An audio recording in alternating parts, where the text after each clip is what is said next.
here, this is our volunteer area. We did a renovation earlier on in the mid-2000s here. We do have a full kitchenette area, which is nice when we have folks who come in and they might want to have some lunchtime or anything like that. Like I said before, restrooms are down that way if you guys need to use those at all. Right behind me though, that we're going to go into first, is our sort room. In our sort room, we typically work through one main order of clothing, a donation that we'll sort through the boxes and see exactly what is in that order. In the far right corner, we actually have our Knit for Kids program. Knit for Kids is a program we offer here where anybody within the United States is able to knit anything that they like. If you are interested in doing hats, gloves, blankets, shirts, that type of thing, you can knit those and then you would actually send it here via the mail. We have some volunteers who specialize in going through those knits, organizing them, getting them categorized, and then we will send some of those internationally. And then other ones we will also send domestically too. So it's kind of an awesome little program we have here going on. Directly behind me is actually where we have our medical sort. Earlier on this morning, on Thursday mornings, I have a specialized team of volunteers who comes in. Their role is to go through our medical donations, and then we sort those for international use. Part of that will also, though, transfer over to our domestic programs. So if there's items that we can have associated going to the domestic programs, they will go and be sorted that way as well. On average, we have, I'd say, about 20 or so pallets worth that we're able to get through on an average week, with a good average of different people being able to come in and help us each day. So it really makes a huge difference being able to get through that. And to give you a good idea of how much is 20 pallets, it's nearly a full truckload worth of pallets that we're able to get through every single week, which is awesome. So. If you guys want to follow me in here.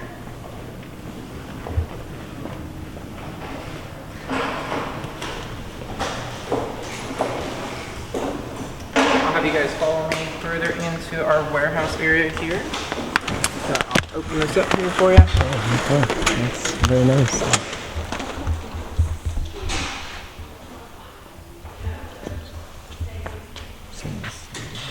You guys come on over. So to give you some background, this building was actually the second building that we started our Gifts in Kind program here. The Gifts in Kind program actually started in Ambridge, Pennsylvania, which is a little bit down the road from us. That program transferred over to this warehouse in 1993. This was purchased from its original use, which was a Kodak film stage. They would actually do different commercials here. So they had, I believe, a sound studio as well as filming studios here. So as we're kind of walking around, you'll see there's kind of a patchwork quilt of different colors of the concrete because different areas were set up for different types of sets.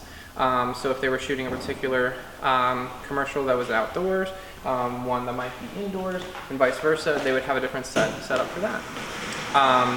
Upstairs in our sort room areas where some of our offices are, we do have a couple boardrooms up there too for when we have meetings, and that allows us to have that large amount of office space. Immediately behind us is our baler, so we do bale all of our cardboard here on site. We try to be very kind of green and conscientious of what we're doing.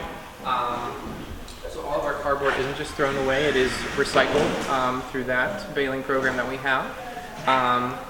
Over here behind us, when we complete a pallet, it's taken on one of our pallet jacks. It goes onto our wrapping machine. It's an automatic wrapper, so it'll actually wrap it up in plastic like that. It'll get a weight, and then it will get a license plate so we can find it in our system. That was that data entry system we kind of talked about earlier, where once it goes through the sorting process, it'll get entered in, and that allows us to pick it for a truckload later on down the line. You guys want to follow me down here? So above us here, these flags are going to show you just a little bit of the countries that we serve. Bless you. Not every single aisle is indicative of where that country is. It's just giving you guys an idea, though, of how many countries we serve. Any of these white boxes, any of those pallets you see of white boxes, those are things that have been sorted by our volunteers, and those are ready to go. that's product that can go on a truckload tomorrow. On this side are some of our larger items, some full case items.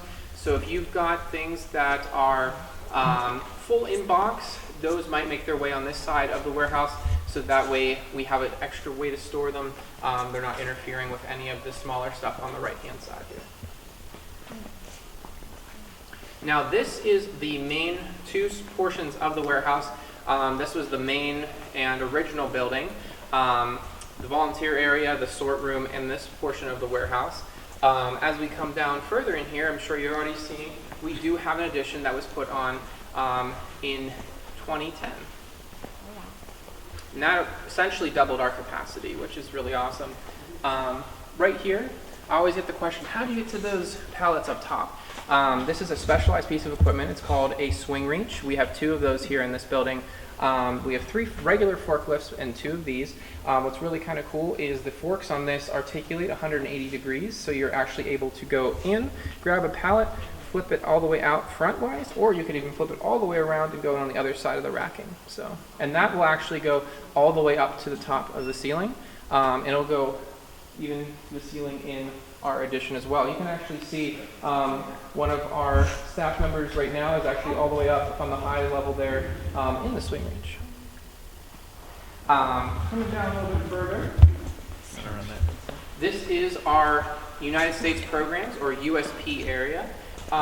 This is where we've got our donations that come in for our United States programs. We work with our partners in the Pittsburgh area. Our partners are charitable organizations that go through a vetting with us, and then we are able to identify what needs are in our local area through them, and we're able to supply them with the product that has been donated to us for that use. We actually currently have 60 partners in our partnership program. They have various shopping days throughout the year and throughout the month when they're able to come pick up the product for their charity and their organization, and then they're able to distribute that in the local Pittsburgh area. Have you guys been to Pittsburgh before? Yes. Yes, okay. So if you're generally familiar with Pittsburgh, you have the city of Pittsburgh, you have the North Hills, and you have the South Hills. What's really kind of awesome is our partners actually represent the entire area. So we've got folks who serve North Hills and South Hills, the city of Pittsburgh, and the surrounding counties. So it's definitely a blessing here for us. As we kind of move forward into the addition of our warehouse here, you guys will get us a chance to kind of see what it looks like when we've had quite a few truckloads come on in. You can see our 3 forklifts right here. We have another wrapping machine right over here. So we actually have 2 of those in our warehouse, which is really nice to be able to get through a lot of product. We have a lot of bikes that we store over here. One thing that we forget about, I think, a lot is that in a lot of other places, there's not access to public transportation and there's not access to vehicles. A bike can make all of the difference for people with being able to get travel for food, for medical supplies, for water. One of our divisions of World Vision is dedicated to clean water, and they're partnering globally right now to try to have clean water for everyone in the world by 2030, and currently are on pace for that, which is awesome. It's such a blessing to be able to be a part of that. You can see here we have lots of product that has come in today. And then you can see one of our staff members right now is actually working on the swing reach to hang and put that away in our racking system. This addition was completed, like I was saying, in 2010, so we've got quite a large amount of racking space in here. Our other sites that are throughout the United States here, we will actually hold some pallets for them as well. Just because those sites are a little bit smaller than us, but that does give us the flexibility to be able to send them out to them on an as-needed basis, depending on what kind of needs they might have and what kind of programs they might be running. So everything back here is stuff that hasn't been sorted through yet. This is just what you get to receive as donations. Sometimes that's how it works, correct, and other times some of these items might come in and they don't need sorted. So there are items that will just be coming in and will be stored here until they have a placement. One of the donations on the side around here is actually sanitizing wipes. There's no sort that needs to be done on those items.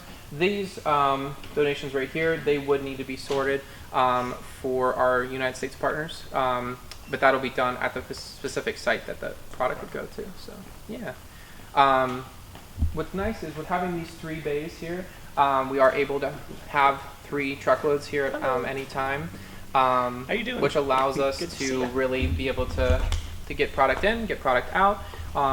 We also have our compactor here on site, which is nice, so that we're able to kind of minimize having to take trash in and out, anything like that. Kind of narrows it down.